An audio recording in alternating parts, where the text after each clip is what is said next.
El-Mencho's daughter just got arrested. A 24-year-old woman serving horchata lattes in a quiet California coffee shop was secretly the daughter of the most feared drug lord on earth. Days after El-Mencho was killed, investigators exposed a hidden life of cartel blood, fake deaths, and millions in cash. But the real question is, what did she know? The coffee shop at the end of the empire.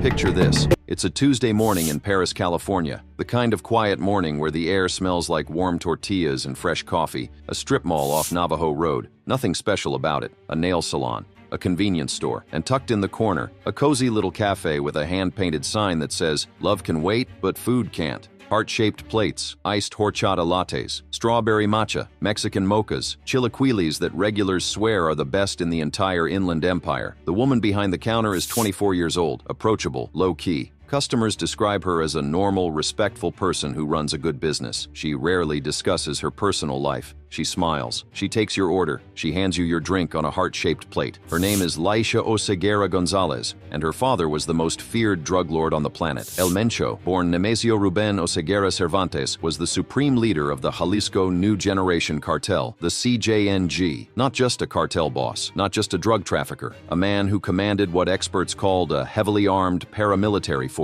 A man with a personal net worth estimated to exceed $500 million and an empire valued at over $20 billion. A man with a $15 million bounty on his head placed there by the United States government. A man so dangerous, so elusive, so ruthless that for over a decade, he simply did not exist to the outside world. He was a ghost, and his youngest daughter was serving chilaquiles in a strip mall cafe. Now, before we get into what happened when the world found out who she really was and what her husband was really doing behind closed doors, we need to understand exactly who El-Mencho was, because you cannot understand the story of Laisha without understanding the empire she was born into. El-Mencho was born on July 17, 1966, in Aguililla, Michoacán, Mexico. Dirt poor. He grew up working avocado farms. He dropped out of school in the 5th grade. By age 14, he was already guarding marijuana plantations. Let that land for a second. 14 years old, not playing soccer, not going to school, standing guard over marijuana fields in rural Mexico. By the 1980s, he had crossed the border into the United States illegally. He settled in California, working under aliases, building connections, learning the trade. He was arrested in San Francisco in 1986 for theft and carrying a loaded firearm. Then again in 1989, this time a narcotics conviction. Deported. He came back anyway. In 1992, he was arrested again, this time for heroin dealing. He served 5 years in a U.S. federal prison before being deported a second time. And here is where the story turns dark. Because most people who get deported twice, who serve time twice, who get caught twice, they slow down, they reassess, they find another way to live. El-Mencho went back to Mexico and decided to build a kingdom. He was the supreme leader of the Jalisco New Generation Cartel, or CJNG. He didn't just run a cartel. That wasn't just a cartel. What El-Mencho built when he came back to Mexico after that second deportation was something that law enforcement had never quite seen before. He commanded a heavily armed paramilitary force that brought the Mexican state to its knees. Back in Mexico, he didn't just join another criminal crew and collect a paycheck. He briefly served as a local police officer in Jalisco, which tells you everything you need to know about the kind of man he was becoming. Learning how the law worked, learning where the gaps were, learning what the cops knew and what they didn't. Then he joined the El-Mencho cartel. In 1996, he married Rosalinda Gonzalez Valencia, the sister of cartel leader Jose Luis Gonzalez Valencia. That marriage wasn't just love. That was a merger. That was a strategic alliance that cemented his position inside one of Mexico's most dangerous criminal organizations. He rose fast. Assassin, enforcer, strategist, the man who handled the money, the murders, and the methamphetamine. When the El-Mencho cartel fractured after pressure from Los Zetas and a series of arrests, El-Mencho didn't mourn the collapse. He turned the rubble into a throne. Around 2011, he rebranded his faction as the Jalisco New Generation Cartel, the CJNG. They came out swinging, initially posing as vigilantes fighting against Los Zetas, but the mask didn't stay on long. When that cartel fractured, Mencho didn't just pick up the pieces, he forged a new terrifying weapon, the CJNG. What made El-Mencho different from every other cartel boss was not just his brutality, it was his business mind. Mencho was a master strategist. While rival cartels like Sinaloa bled themselves dry in civil wars, especially after the capture of El Chapo and the recent fall of El-Mencho, Mencho capitalized on the chaos. While the Sinaloa cartel was tearing itself apart and losing its leadership one by one, El-Mencho was watching, calculating, moving. He pivoted away from traditional routes and went all in on methamphetamine and fentanyl, focusing on highly lucrative markets in Europe and Asia. The CJNG controlled territories across Jalisco, Colima, Guanajuato, Nayarit, Veracruz, Guerrero, Michoacán, and more. They weren't just moving drugs, they were running extortion networks, kidnapping operations, fuel theft rings, migrant smuggling pipelines. The cartel had an estimated 30,000 operatives on the ground and military-grade weapons, RPGs, 50-caliber rifles, armored vehicles, armed drones. This was not a gang, this was a small army. And into this world, this empire of blood and billions, a little girl was born, Laisha Oseguera Gonzalez, the youngest daughter of the most wanted man in the Western Hemisphere. She grew up partly in the United States, which makes sense given that El-Mencho himself had spent significant time in California before his deportations. She became a U.S. citizen. She settled in Riverside County, Southern California, and somewhere along the way, whether by choice, by instinct, or by a genuine desire to build something that wasn't soaked in blood, she opened a coffee shop, El Rincón La Chulis, 802 Navajo Road, Paris, California,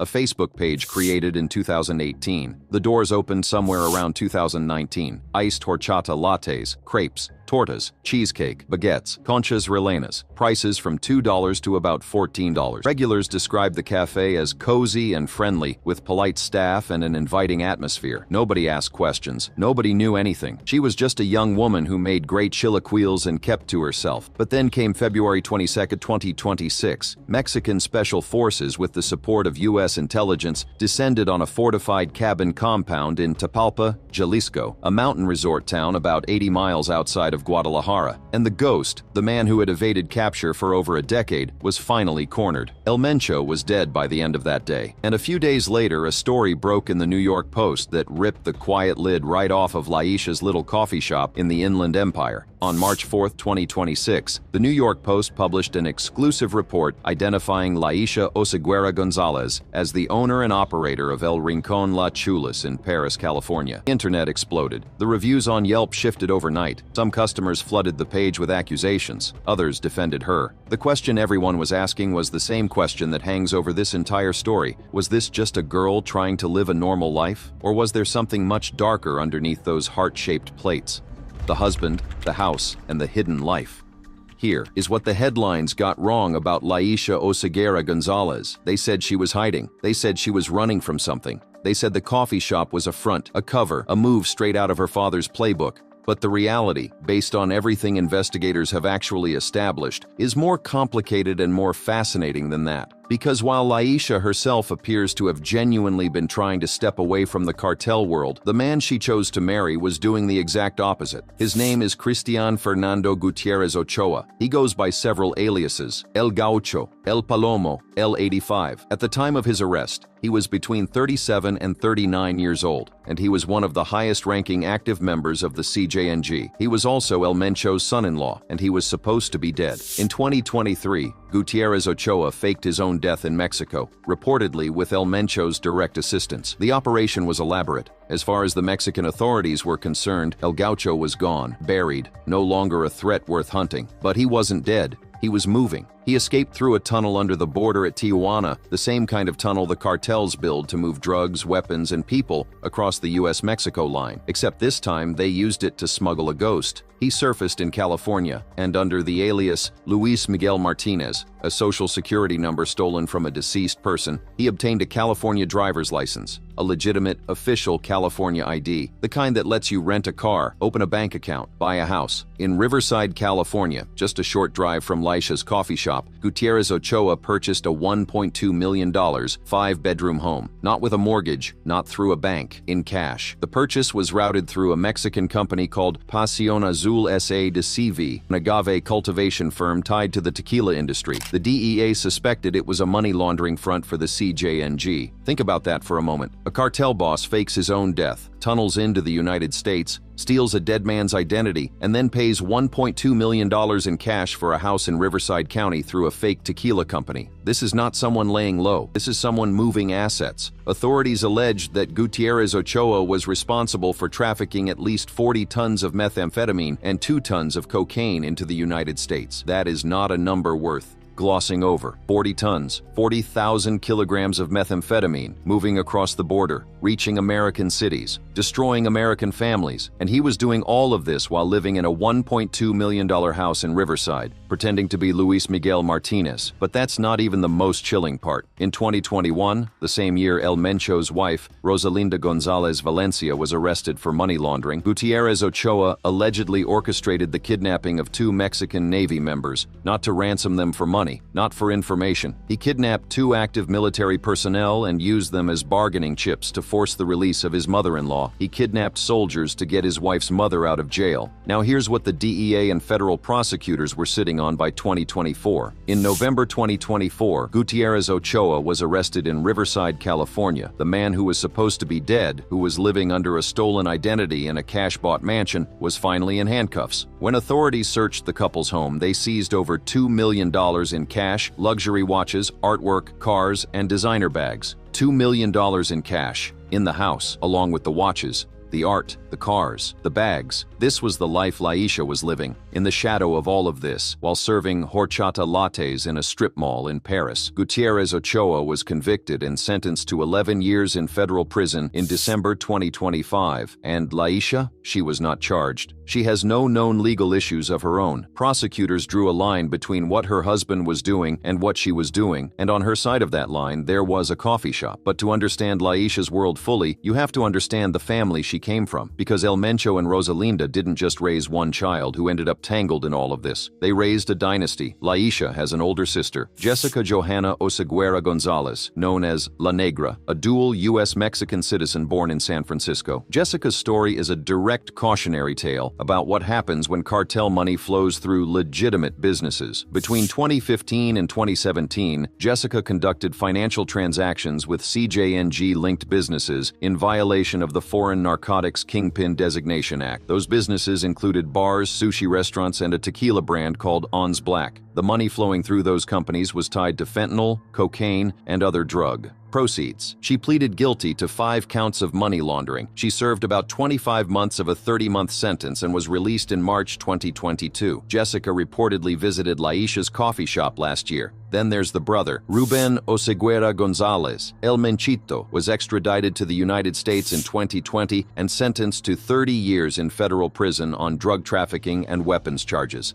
30 years. And the mother, Rosalinda Gonzalez Valencia, La Jefa, was arrested in 2021 for money laundering through a car wash business, sentenced to 5 years in Mexico, and released in 2025. One family, one cartel empire, one father who ran it all from a mountain hideout in Jalisco. While his wife ran cash through a car wash, his son ran drugs across borders, his oldest daughter ran laundered money through sushi restaurants and a tequila brand, and his youngest daughter served chilaquiles in California, and his son-in-law trafficked 40 tons of meth. Which brings us back to that day in November 2024 when agents knocked on the door in Riverside, the day they walked out with $2 million in cash and a man who was supposed to be a ghost. The day everything that Laisha had been quietly building, the cafe, the routine, the distance from her family's legacy, got pulled back into the story she had been trying to escape. What did she know? What didn't she know? And when the New York Post story dropped on March 4, 2026, just 10 days after El-Mencho's death, and the whole world suddenly knew who she was and where she worked, what happened next? The death of El-Mencho and the world that came after. To understand why Laisha's story exploded across the internet in early March 2026, you have to understand what the world had just witnessed in the 10 days before that New York Post story dropped. Because on February 22, 2026, something happened in a mountain town in Jalisco, Mexico that shook governments, moved markets, triggered a wave of violence across 20 Mexican states, and made headlines on every continent. The ghost was finally put down. Mexican military intelligence had been tracking El-Mencho through an associate connected to one of his romantic partners. Surveillance started around February 20, 2026, after the associate was observed meeting with the woman in Tapalpa, a small mountain town in Jalisco state, about 80 miles southwest of Guadalajara. Nicholas Irving, a former U.S. Special Forces soldier and sniper, explained on Vlad TV exactly why this kind of surveillance works so reliably. You know, I don't know if she was in on it or if, you know, she came, did a thing with him. He put out the next morning. And they was like, because that's similarly how they got Bin Laden. The same playbook. Track the people who come and go. Follow the couriers. Follow the women. Follow the trust. They got one of his courier. trusted couriers. Yep. And followed the courier and took him right to him. And from what I'm understanding, it's the same thing. Yeah. He would have one of his trusted couriers go pick his chicks up, bring them in, bang them out, drop them back off. The woman arrived at the compound on Saturday, February 21st. Mexican military commanders had eyes on the target but waited. They held their positions watching until she safely departed the property later that day. Her departure confirmed what they needed to know. El-Mencho was still inside. In the early pitch-black hours of Sunday, February 22nd, a joint force of Mexican Army Special Forces, National Guard Immediate Reaction Units, and Air Force support surrounded the site. The moment they reached the perimeter, everything erupted. The compound was a fortress defended by armored vehicles and military-grade rocket launchers, specifically designed to blast military helicopters out of the sky. This was not a house. This was a tactical stronghold built into the terrain of a mountain resort town. The cartel had chosen this location deliberately, the harsh landscape acting as a natural barrier against the kind of force that was now descending on it. When the Mexican Army Special Forces breached the perimeter, a fierce, sustained firefight erupted. The air was instantly thick with the deafening roar of 50 caliber machine guns and the shattering blasts of rocket-propelled grenades. 4 cartel members forming the inner security ring were killed in the courtyard. 3 Mexican Special Forces soldiers were severely wounded. A military helicopter was struck by gunfire and forced into an emergency landing, and El-Mencho tried to run. Tactical reports placed El-Mencho in the west wing of the safe house, a fortified section of the compound likely intended to shield him or give him access to an escape route. But the military's push was too fast, too overwhelming. Mexican Special Forces laid down heavy suppressing fire using FX-05 assault rifles. High-velocity rounds tore through reinforced doors and walls. El-Mencho was struck multiple times in the torso and collapsed. He was captured alive, still breathing. El-Mencho and 2 wounded bodyguards were airlifted toward Mexico City for medical treatment and, potentially, transfer to U.S. custody. He didn't make it. He died en route. His identity was confirmed by genetic testing from Mexico's Attorney General's office. His body was returned to his family on February 28, 2026. A funeral was held on March 2nd in Zapopan, Jalisco, in a gold coffin with elaborate floral displays. Laisha was reportedly there, dyed blonde hair, sunglasses, attending her father's burial in the country where he had ruled as a king for over a decade. Then she apparently got back on a plane to California. But what happened in Mexico in the hours and days after El-Mencho's death was unlike anything the country had seen in years. Almost immediately, the CJNG unleashed a coordinated wave of retaliation across at least 20 of Mexico's 32 states. This violent pushback, often referred to as narco-blockades, spread like wildfire across the country. Over 250 narco blockades using burning vehicles blocked highways, cut off cities, and paralyzed commerce. Airports in Guadalajara were disrupted. Flights were canceled. U.S. and other tourists were stranded in hotels and told to shelter in place. Literally. The violence hit hardest in Jalisco, engulfing major cities like Guadalajara, Zapopan, and the international tourist hub of Puerto Vallarta, where the chaos even spilled into the airports, throwing tourists into a panic and forcing immediate flight cancellations. Puerto Vallarta, one of Mexico's most visited tourist destinations. Gunmen in the streets, tourists locked in their hotels. The cartel's fury wasn't contained to just one state. The violence rapidly bled into Michoacán, Guanajuato, Colima, Tamaulipas, Nayarit, Zacatecas, Guerrero, and Aguascalientes. At least 25 National Guard members were killed in 6 separate ambushes in Jalisco alone. Total deaths from the violence exceeded 73 in those initial days. Cartel members, security forces, and civilians caught in between. This was not grief. This was a demonstration of power. The CJNG was sending a message to every government, every military, every rival. We are still here. We are still watching, and we are not done. Here's the deal. Like, Trump has already labeled these cartels as narco-terrorists. When you get that label, the rules of the game change. And the rules really had changed in Washington. In January 2025, shortly after his inauguration, President Trump signed an executive order designating the CJNG, the Sinaloa Cartel, Tren de Aragua, MS-13, and other groups as foreign terrorist organizations. That designation unlocked new tools, sanctions, asset seizures, expanded prosecutions, and potentially direct military action. Trump called fentanyl a weapon of mass destruction in his State of the Union address and framed El-Mencho's killing as a win for his administration's aggressive posture toward cartels. Yeah. You know, you don't have to adhere to certain laws because they're considered terrorists. Yep. Irving's point here is sharp. When the U.S. government frames drug cartels as terrorist organizations rather than criminal enterprises, the entire legal and military toolkit changes. Operations that would normally require congressional approval become possible under existing counterterrorism authorities. Assets can be frozen faster. Suspects can be treated differently under law. I'm actually very, very surprised that it wasn't the U.S. directly. And that's the lingering question that analysts and intelligence insiders keep circling back to. Because the operation against El-Mencho was formally a Mexican-led effort, but U.S. intelligence was deeply involved. A newly formed Joint Interagency Task Force Counter-Cartel provided complementary intelligence. The DEA was in the mix, and Mexico's Security Secretary Omar Garcia Harfuch, the man who helped lead the operation, had survived a 2020 CJNG assassination attempt that left him with bullet scars. For him, this was personal. Now, back to Paris, California, back to the strip mall, back to the heart-shaped plates, back to Laisha. When the New York Post story broke on March 4, 2026, identifying her publicly as El-Mencho's youngest daughter, the cafe's Yelp page became a battleground. Some reviewers flooded it with accusations of money laundering and cartel ties. Others defended her, insisting the business appeared completely legitimate.